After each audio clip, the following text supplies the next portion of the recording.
Graça, misericórdia e paz da parte do nosso Deus triuno, o Pai, o Filho e o Espírito Santo.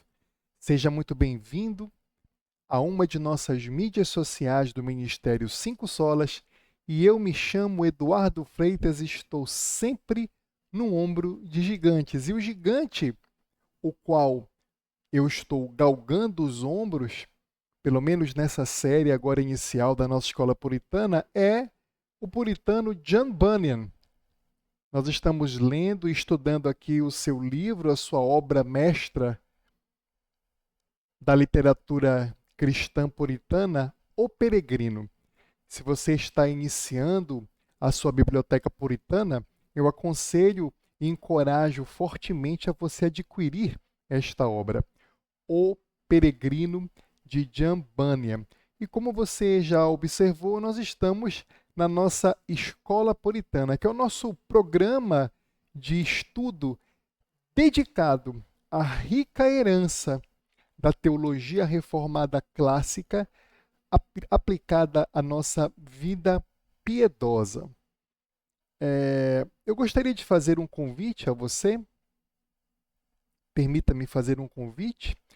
Antes de nós iniciarmos, eu gostaria de estender a você, meu irmão, minha irmã, ou a você, meu amigo, minha amiga, este convite. Se você deseja se aprofundar cada vez mais na sã doutrina da teologia reformada com foco na tradição puritana, participe do nosso grupo oficial no Telegram. O endereço está logo aí na sua tela, t.me/5 solas oficial. O que é que você vai encontrar neste grupo do Telegram? Primeiramente, diversas salas de aula abordando matérias da tradição puritana reformada. Nós encontraremos também ali chats com interação entre os professores, os moderadores e os alunos, onde nós conversamos e prosseguimos em uma comunhão, bem como na fomentação da nossa intelectualidade cristã reformada com foco na teologia puritana. Nós temos também no Telegram a possibilidade de você, caso lhe interesse, caso queira, de participar de um discipulado online dedicado, individualizado para você, com divisão. Se você é uma mulher, você vai ser discipulada pela minha esposa, a Caterine, e se você é um homem, você será discipulado por mim, onde nós acompanharemos o seu crescimento na fé reformada, de tradição puritana, indicando livros, conversando, tudo de uma forma individualizada para a sua realidade, tá bom? Então, considere juntar-se a nós neste nosso grupo. E a aula de hoje, como vocês podem observar, nós iremos considerar o capítulo 6 aqui do livro do John Bunyan, A Cruz e a Justificação. É a temática que nós iremos observar. E nós dividimos esta aula em 8 tópicos. Primeiramente, nós iremos fazer aqui um contexto muito breve, histórico e do autor do John Bunyan. Nós faremos um breve resumo também aqui desde o início, né, das aulas que nós já tivemos até o presente momento. Depois nós nos debruçaremos na temática principal do capítulo, que é a cruz e a justificação. Veremos os principais personagens e conceitos do capítulo. Nós observaremos os principais fatos deste capítulo e teremos ganchos, né, spoilers, para a nossa próxima aula, que será de número 7. Depois nós teremos, como sempre fazemos, aplicações para nossas vidas e teremos agradecimentos a fazer. Perfeito? Então, vamos iniciar aqui, primeiramente com um contexto histórico.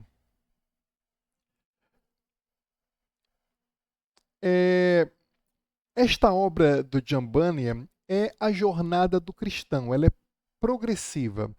E neste capítulo 6, representa aqui um clímax da primeira parte da experiência do cristão, deste nosso personagem. Não basta ele ter sido despertado da realidade do pecado no capítulo 1, ou de ter sido instruído na doutrina, como vimos no capítulo 5. A salvação, ela requer um encontro pessoal e transformador com a obra consumada de Cristo. Então, neste capítulo de número 6, eu diria que é a pedra angular da fé puritana, que é a justificação que nós temos em Cristo Jesus, a chamada justificação forense, a justificação que o Senhor Jesus conseguiu para nós na cruz do Calvário. Então, é essa a temática e o contexto histórico do autor que é importante nós observarmos aqui antes de adentrarmos aqui propriamente no capítulo 6. Tá?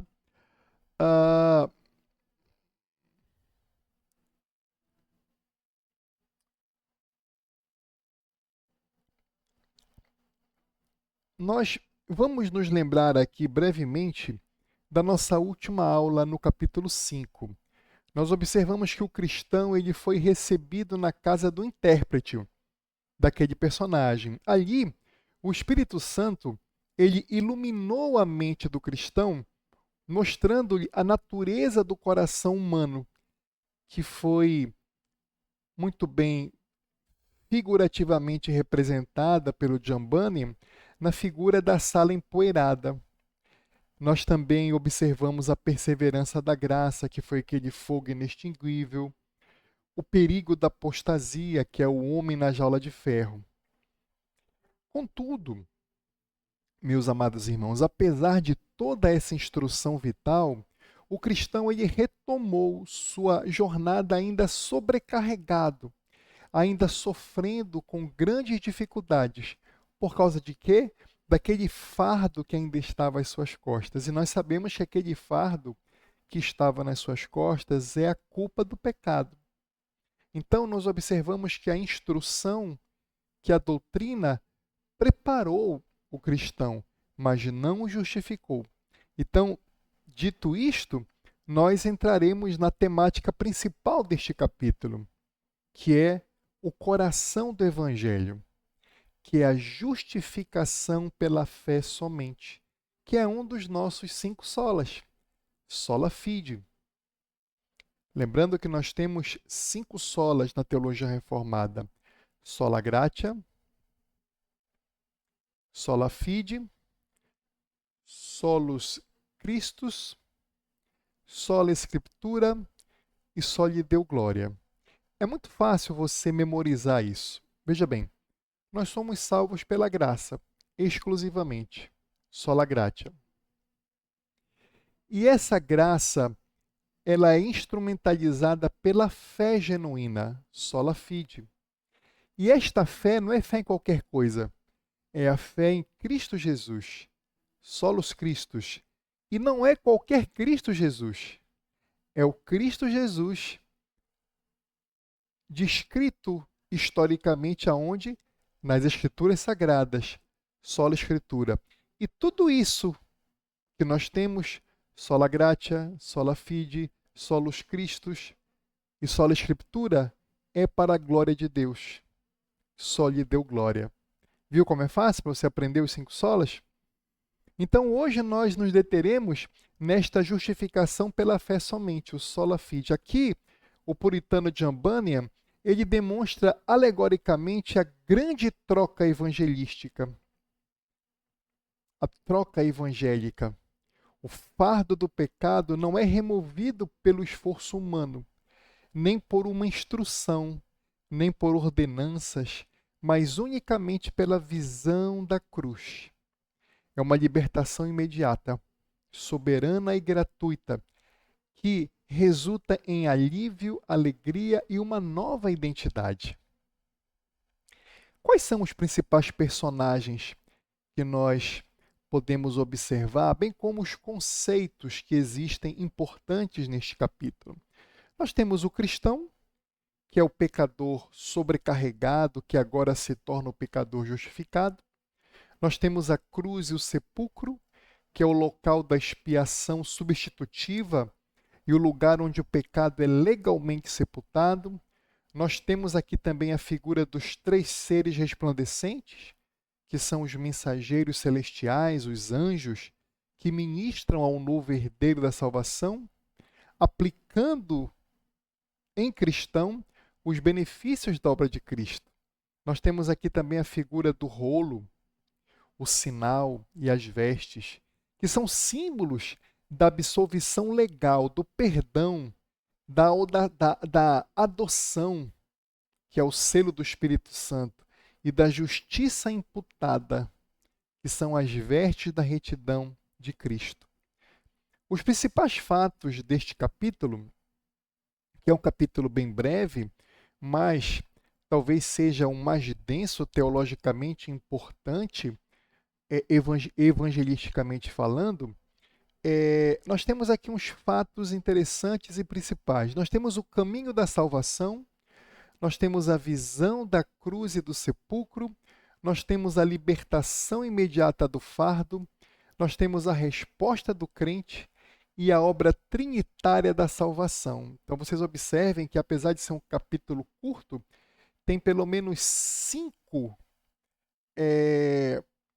fatos de grande importância. O caminho da salvação, o cristão ele segue por um caminho que é murado em ambos os lados, chamado salvação.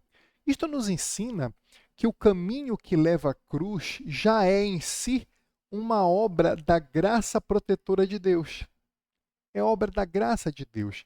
Ninguém chega à cruz por acaso. Ninguém chega a Cristo por mérito ou obra próprio. Deus protege e guia os seus eleitos à cruz. É Deus que destina, que conduz o cristão para a cruz. E ao chegar nesta cruz, a visão da cruz e do sepulcro, o cristão corre até alcançar um local íngreme, no alto do qual se erguia uma cruz, e pouco abaixo, no vale, um sepulcro. Então ele observa a cruz e o sepulcro. A doutrina puritana é clara.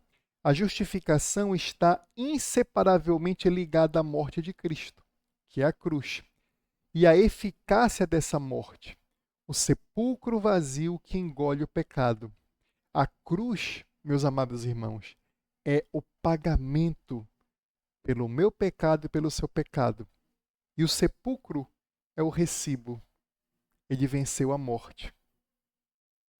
E esta libertação imediata deste fardo que o cristão carregava. No instante em que o cristão ele chegou à cruz, o seu fardo foi afrouxando, afrouxando, escorregou pelos seus ombros.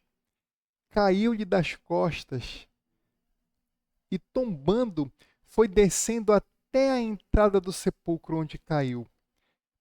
E cristão diz que ele não mais enxergou. Note, meu amado, ele não retirou o fardo caiu.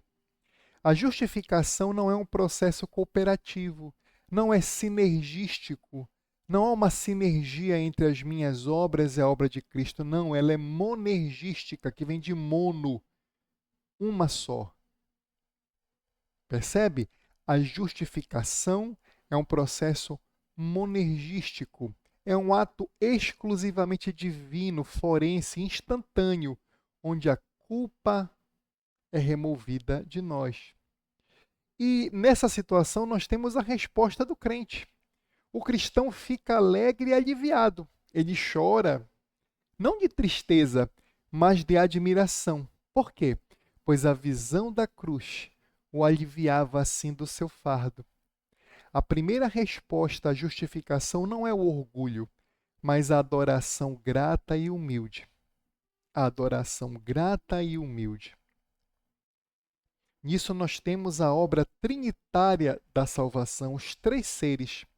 Imediatamente, aqui neste capítulo, três seres resplandecentes o saúdam. chegam para cristão e o cumprimentam. Eles representam a aplicação da salvação pelo Deus triuno, o perdão, o Pai. O primeiro lhe diz: os seus pecados estão perdoados. Esta é a absolvição legal, a declaração de não culpado perante o tribunal divino. Nós temos a justiça imputada, o Filho. O segundo, o despio dos farrapos, sua justiça própria, imunda, como está em Isaías capítulo 64, versículo 6. E o vestiu com nova muda de roupas, a justiça perfeita de Cristo, que nos cobre a nossa nudez e o nosso pecado. Da mesma forma como foi no Jardim do Éden, quando os nossos primeiros pais, depois de terem caído, pecado, eles tentaram tecer para eles vestes com folhas, só que isso não os cobriu, eram trapos de imundície. Foi o próprio Senhor Deus que os cobriu com as suas vestes que Ele próprio providenciou naquele sacrifício daquele animal inocente, para aquela pele daquele animal cobrir o pecado. E Jambânia nos mostra aqui que é essa justiça imputada ao Filho que tira os farrapos do cristão e o veste com nova muda de roupas, que é a sua justiça perfeita, como nós vimos, a justiça de Cristo que nos cobre. E temos aqui o selo, que é o Espírito Santo. O terceiro gravou-lhe um sinal na testa, o selo do Espírito Santo, conforme você pode observar em Efésios capítulo 1, versículo 13. E lhe deu um rolo com um selo, que é a garantia da sua herança. Ele não fez só isso. Ele ordenou também que o entregasse no portão celestial. Este rolo com um selo. E agora, meus amados irmãos, o nosso personagem principal, ele está perdoado dos seus pecados, sem mais aquele fardo nas suas costas. Ele está vestido não com trapos e farrapos, mas com o quê? Com uma nova muda de roupas. E ele está selado, um sinal na sua testa e tem um rolo com um selo nas suas mãos. O cristão está perdoado, vestido e selado. Como nós podemos observar aqui no capítulo 6,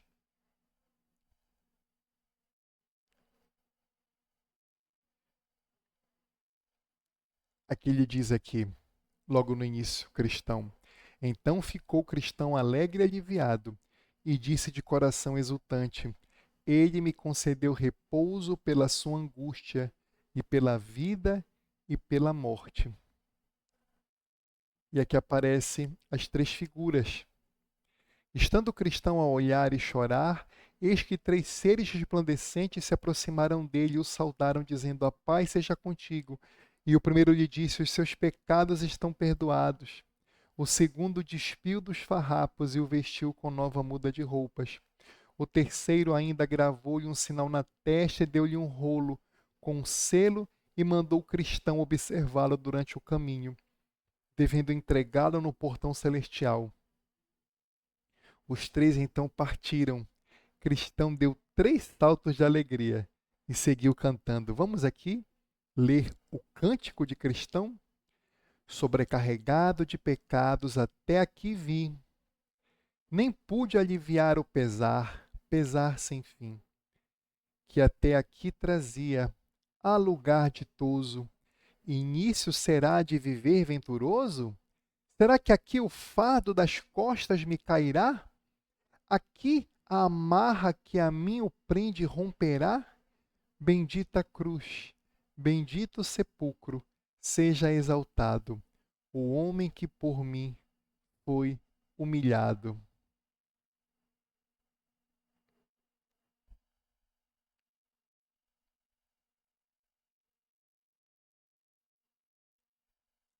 Aqui o cristão continua, ele dorme, Temos aqui a figura do formalista e da hipocrisia chegando, o cristão falando.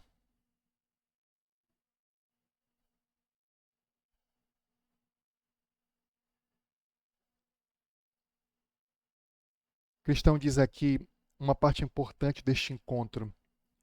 Por leis e mandamentos vocês não serão salvos, pois não entraram pela porta. Quanto a esta capa que trago às costas, me foi dada pelo Senhor do lugar para onde vou, como vocês dizem, para cobrir a minha nudez. E a tenho como sinal da bondade dele para comigo, pois antes nada tinha senão trapos. Além do mais, assim me consolo pelo caminho. Certamente, creio eu, quando chegar ao portão da cidade, o Senhor de lá me reconhecerá como um dos seus, pois trago a sua capa às costas. Ele me deu gratuitamente no dia em que me despi dos meus trapos. Tenho, além disso, um sinal na testa, continuou o cristão, do qual talvez vocês ainda não tenham se dado conta. Um dos companheiros mais íntimos do meu senhor gravou esse sinal aqui no dia em que meu fardo me caiu dos ombros. Digo-lhes ainda que me foi dado na ocasião um rolo selado, para eu me consolar pelo caminho com sua leitura. Recebi também ordens de entregá-lo no portão celestial, como sinal da certeza de que poderei entrar. Tudo isso são coisas de que duvido que vocês sintam falta e desejem, pois não entraram pela porta. Então aqui o cristão está falando com esses personagens. Aqui, em seguida, o cristão ele caminha até a fonte e ele bebeu um pouco da água para refrescar-se. E logo depois começou a subir o morro, dizendo: embora alto, pretendo sim subir este morro. Não, a dificuldade não me deterá, eu corro, pois vejo que passa aqui o caminho da vida. Ânimo, coração, não tema nem esmoreça na subida. Melhor mesmo, difícil é tomar o caminho certo, pois o errado, embora fácil, leva à perdição do deserto.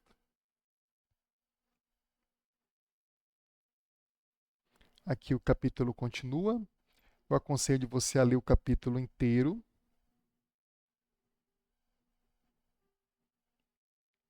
E tem uma coisa aqui importante que eu quero mostrar para vocês aqui, no final, porque esse aqui é já um spoilerzinho que eu dei para vocês aqui do capítulo 7, que é o cristão sobre o desfiladeiro da dificuldade, que nós veremos no nosso próprio episódio. Então, este capítulo 6, ele termina justamente com esse cântico que nós lemos, né, aqui do cristão. Então, fizemos uma préviazinha do capítulo 7 e nós temos que, como gancho para a nossa próxima aula, o cristão agora ele está justificado, ele está vestido e está selado. E ele dá 3 saltos de alegria e segue cantando. A justificação, meus amados, ela é o início, ela não é o fim da jornada. A santificação, que é o caminho, começa agora. Então, como nós observamos aqui um preview do capítulo 7, na próxima aula nós veremos como o cristão recém-salvo ele encontra imediatamente 3 perigos, que atacam a segurança da sua fé. Ele vai encontrar simplório, indolência e presunção, que dormem com grilhões nos pés. Veremos como o crente justificado deve lutar contra a sua preguiça espiritual e enfrentar os perigos da colina da dificuldade. Então, esse aqui é uma prévia do nosso capítulo próximo, o 7º. Aplicações da aula de hoje para a nossa vida. Primeiramente, a você que não é crente, você, meu amigo, minha amiga querido, que ainda não entregou sua vida a Cristo. Você pode ser como o cristão antes deste capítulo. Você pode sentir o fardo do seu pecado. Você pode ter frequentado a igreja, até ter sido membro ou encontrar-se como membro desta igreja.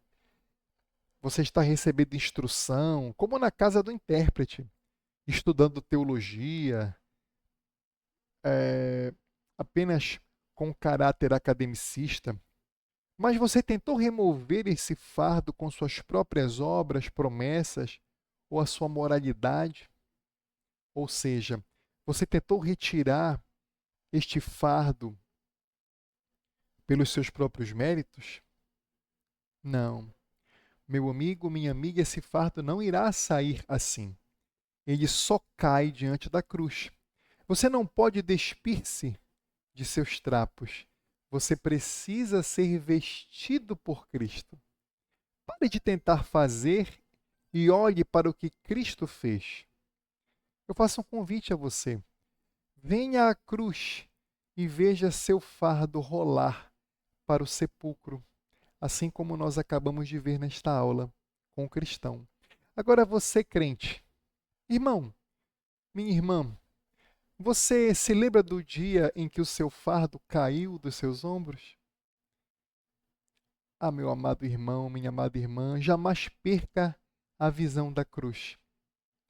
Satanás, ele tenta colocar o fardo constantemente de volta nas nossas costas, dizendo que você, que eu não somos bons o suficientes e nós não somos mesmos. Mas lembre-se, a nossa salvação não depende de você segurar o fardo, não depende das nossas obras, mas de Cristo Jesus tê-lo removido de nós. Nós agora, como crentes genuínos em Cristo Jesus, nós estamos vestidos com a roupa dele, do nosso Senhor. Nós estamos selados com o Espírito Santo. E nós temos o rolo, as Escrituras Sagradas conosco, para lermos, orarmos, meditarmos, vivermos e aplicarmos no dia a dia. Não viva como um escravo do pecado sobrecarregado. Viva como um filho amado de Deus, justificado, que dá 3 saltos de alegria. Vamos ler de novo o que Cristão cantou no final deste capítulo? Sobrecarregado de pecado, até aqui vim. Nem pude aliviar o pesar, pesar sem fim, que até aqui trazia, a lugar ditoso. Início será de viver venturoso? Será que aqui o fardo das coisas me cairá, das costas me cairá, perdão? Aqui a amarra que a mim o prende romperá? Bendita cruz, bendito sepulcro, seja exaltado o homem que por mim foi humilhado. Que esta aula edifique a sua alma e firme os seus olhos na obra consumada do nosso Senhor e Salvador Jesus Cristo. Fiquem com Deus, o nosso Deus triuno, o Pai, o Filho e o Espírito Santo. Meus queridos, eu me chamo Eduardo Freitas e eu estou sempre no ombro de gigantes e o ombro que nós estamos na Escola Puritana é de John Bunyan, no seu livro O Peregrino. Você está desfrutando mais um conteúdo do Ministério 5 Solas aqui em uma mídia social na nossa Escola Puritana. Esta aula foi elaborada por mim, irmão Eduardo Freitas, pós-graduado em Teologia Reformada pelo Instituto Reformado de São Paulo. Eu aguardo você no nosso próximo episódio, no próximo sábado, se Deus assim o permitir. Fiquem com Deus.